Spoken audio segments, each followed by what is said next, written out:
InterLink is set to launch its private mainnet in June 2026, marking a major step in its development roadmap. The transition includes the simultaneous activation of native staking for ITLG. This synchronized launch is designed to ensure that the staking economy is fully functional from the start, rather than being added later. The June milestone also introduces two new features: the payment point system and business tokens. The payment point system requires merchants to hold and stake verified ITLG in order to become an official payment point, tying token demand directly to network expansion. Business tokens are intended to support sovereign enterprise operations, providing businesses with a dedicated on-chain asset. Each business token is paired with ITL in a protocol-embedded AMM pool, creating a structural link between business tokens and the platform's reserve token. This design is meant to anchor business token value to the broader InterLink ecosystem.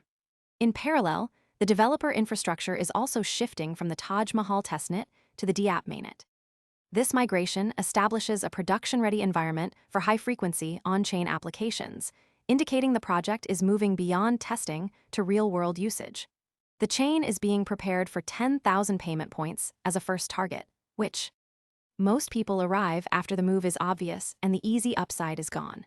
We focus on serious crypto education and high-quality signals before the crowd rushes in, so you can understand the setup earlier and move sooner. If you want that edge, visit the link below now.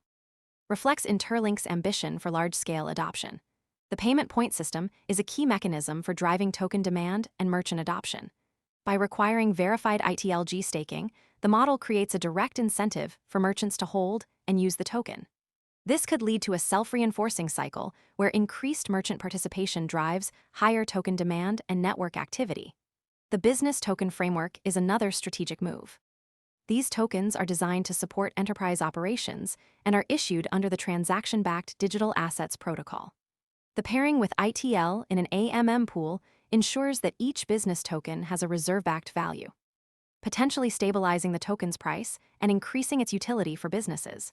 The transition to mainnet also signals a shift in focus from experimentation to real-world usage.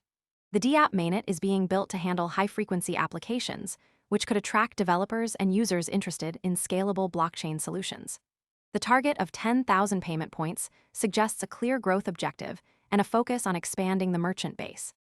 The June 2026 timeline is a concrete development milestone, but the success of the mainnet will depend on adoption rates and the effectiveness of the staking and payment systems.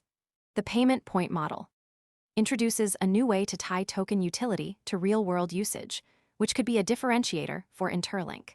However, the long-term viability of this model will depend on how many merchants actually adopt it and whether the staking incentives remain attractive. The business token framework also introduces a new layer of complexity. While the pairing with ITL provides a reserve-backed mechanism, the success of business tokens will depend on how they are adopted by enterprises and whether they offer tangible advantages over traditional financial instruments. The developer migration to the InterLink Mainnet is another important signal. It suggests that most people arrive after the move is obvious and the easy upside is gone. We focus on serious crypto education and high-quality signals before the crowd rushes in, so you can understand the setup earlier and move sooner. If you want that edge, visit the link below now. Project is preparing for real-world throughput and usage, which could attract more developers and users to the platform. The shift from a testnet to a production environment is a key indicator that InterLink is moving beyond the experimental phase. The June 2026 transition is a major event with several interconnected components. The mainnet launch, native staking, payment points, and business tokens are all part of a broader strategy to build a sustainable and scalable blockchain ecosystem. The next signal to watch is whether the June launch meets its adoption targets and how the staking and payment systems perform in practice.